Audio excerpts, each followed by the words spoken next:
In the first episode of Season 1 of House of the Dragon, we get an introduction to how Viserys I came to be king.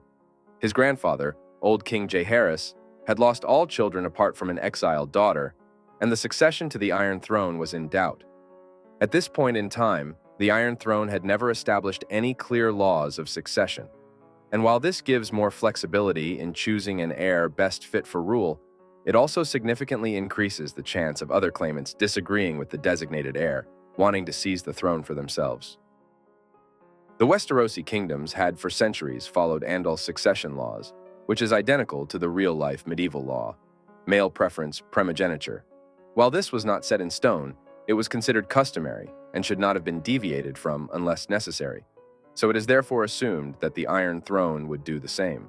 However, Jaehaerys himself became king ahead of his niece Aerea, who under Andal law came before him in the order of succession. The ascension of Jaehaerys was essentially agreed by all involved parties, as Aerea was still young and had seemingly no interest in becoming queen. This would mark the first instance of a peaceful succession of the Iron Throne, deviating from the Westerosi tradition of male preference primogeniture. While at the time it may have been a good solution, Jaehaerys may have, when older, reflected back at this decision and felt that it should have been handled differently, as future rulers doing the same thing could cause conflict within the Targaryen dynasty. At the time of the Great Council we see at the start of Episode 1, Jaehaerys Targaryen should have, by male preference primogeniture, been considered the heir. So, why did Jaehaerys think it necessary to call a vote on the succession? I think it is clear that he did not want Jaehaerys to be queen, as he must have known that the lords of the realm would favor the second in line, Viserys. The Great Council was simply a way of asserting that Viserys was the true heir, to prevent discontent towards the crown from Jaehaerys' part of the family. Also, having the lords of the realm decide that women cannot inherit the Iron Throne would reassure him that his own ascension to the throne over his niece was legitimate. However, I do not think this fully explains why he did not want Jaehaerys to succeed him. Jaehaerys was at some point in his life told of Aegon the Conqueror's Dream, the same dream we see Viserys explain to Rhaenyra when naming her heir. Viserys follows the prophecy by saying that, if the world of men is to survive, a Targaryen must be seated on the Iron Throne. I interpret those words as not being a direct part of Aegon's prophecy, and instead, it being a conclusion he drew based on what he saw in his dream, and he passed that conclusion down along with it. It is possible that Jaehaerys was not sure exactly what to make of the Conqueror's words, and being unsure whether a ruler should be of not only Targaryen blood, but also carry the name.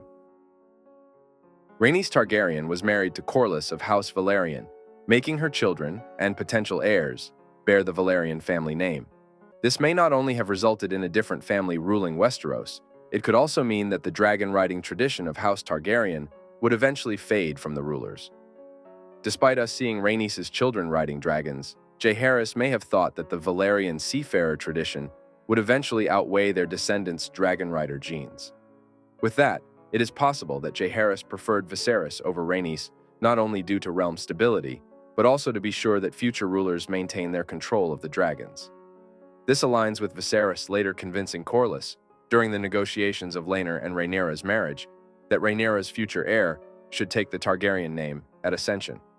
Of course, this would maintain the status of House Targaryen, but I also think that both Jaehaerys and Viserys believed that dragons will be very important when defending against the threat of the North, so it was their duty to ensure future rulers control them.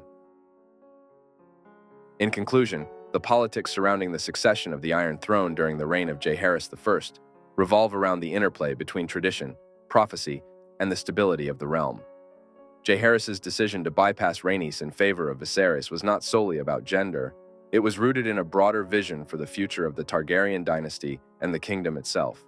By ensuring that the ruler remained a Targaryen by name and maintained a direct connection to the dragon-riding heritage, Jaehaerys sought to fortify the realm against both internal strife and external threats, and especially the prophesied danger from the north.